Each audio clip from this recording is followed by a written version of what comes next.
Pagsisikap ng mga kaanib sa Iglesia ni Cristo na makatulong sa kapwa ay nahahayag sa pamamagitan ng iba't ibang mga aktibidad na inilulunsad ng pamamahala ng Iglesia ni Cristo. Kabilang dito ang isinagawang blood donation sa lokal ng Alabang, Distrito Eklesyastiko ng Metro Manila South. Una-una sa lahat, ang dugo ay buhay. So from the word itself, ang pinaka-essence nito ay magduktong at makasalba ng buhay. Importante siya dahil doon sa aspeto na yun. Importante din siya doon sa taong nagdo-donate. Bakit? Kasi doon sa aspeto ng kalusugan niya, maganda ang naidudulot nun. Bukod sa nagbabago at nalilinis yung ating dugo, marami pa siyang benepisyo sa puso at sa pinaka-total na pangkalusugan ng katawan ng tao. Isa si kapatid na Chester Param sa mga may tungkulin sa Christian Medical, Dental and Paramedical Society o CMDPS na tumulong upang maorganisa ang blood donation.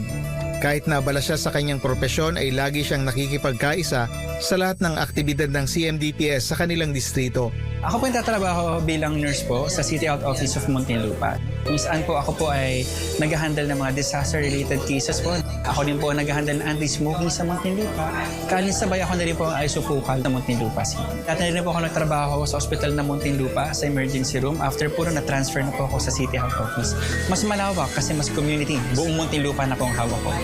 So yun mahirap po, no? Kasi sa panahon ko po, lalo't ngayon kakagraduate ko lang po sa master's ko. Hirap pagsabay ng trabaho, yung pag-aaral, no? Kasi kalinsabay ng pagtupad ng tungkulin dahil hindi lang naman po ako ay may tungkulin sa CMDPS, may tungkulin pa rin po ako sa aking lokal. Gayunpaman, sa kabila ng mga hamon ng kanyang iba't ibang gampanin, masaya pa rin itong natutugunan ni kapatid na Chester. Ang pinakasumatotal na lang, no? Kapag mahal mo kasi o gusto mo yung ginagawa mo, kahit gaano siya nakakapagod, gusto mo siya at makakagawa ka ng paraan para gawin siya. Kaya kahit mahirap siya, kumbaga, pagsamahin, sa loob ng isang araw, tapusin lahat-lahat ng mga trabaho, mga tungkulin mo, dahil gusto mo yung ginagawa mo, magagawa mo siya ng paraan. Yung isang magandang bagay, no? Na ikaw ay pinalaki at pinatagal sa iglesia. Sa lahat ng mga pagsubok na pagdadaanan mo, hindi mo maiiwasan yun. So, hindi pa pwedeng magtatrabaho ka na walang stress. Reward na lang yun kapag magandang environment ng trabaho mo. No? Pero sa kabila ng lahat ng yun, pag uuwi ka ng bahay, manalangin ka muna. Kasi dapat hindi mo babaunin yun, yung lahat ng problema mo. Dahil ibang environment naman yung pag-uwi mo sa bahay mo, yun yung pamilya mo naman. Batay sa kanyang karanasan sa kanyang propesyon at maging sa pagtuturo ng kanyang mga magulang, lalo siyang namulat sa kahalagahan ng buhay. Sabi nga nila ay, di ba, ang experience is the best teacher. Pero ang experience kasi, bago mo siya maging best teacher, kailangan maganda maranasan mo siya. No? Para may kikwento ka at meron ka may papayo. Sa mga bagay na natutunan ko mula sa magulang ko, yung kahalagahan ng buhay. Kasi sa amin sa profesyon namin, sa medical field, pag nagkamali ka dito, buhay ang kapalit. Hindi kagaya ng iba. Pag nagkamali ka, pwede kang pwede mong i-delete, pwede kang mag-undo. Sa mga bagay na natutunan ko, yung halaga ng buhay. Na ganun kaiksi ang buhay, ang na-realize ko doon, sabi nga ng magulang ko, mag-focus ka lagi sa paggawa ng mabuti. Yung kung din yung narinig natin sa pagsamba, no? Kaya mahalaga yung pagsamba. Ang paggawa ng mabuti na siyang utos ng Panginoong Diyos na itinuturo ng pamamahala ng Iglesia ni Cristo ay buong pusong tinutupad ng mga kaanib sa Iglesia ni Cristo. Kaya naman maging sa propesyon niya ay isinasabuhay ito ni kapatid na Chester. Kung ano man ako ngayon sa trabaho, kung paano man ako napupuri man nila, yun ay dahil kung paano ako nahubog nung ako ay nasa kabataan, sa pagsamba ng kabataan. At sa mga tungkulin din. No? May mga workshops tayo, seminars, na kung saan nagkakaroon ng enhancement, no? Sa pagtindig mo, sa maraming tao, pagsasalita, and all. No? Kaya malaking bagay ang iglesia.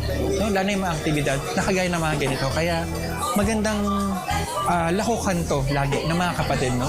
Yun yung importansya ng mga ganong aktibidad at ng mga ganong pangangalaga ng pamamahay.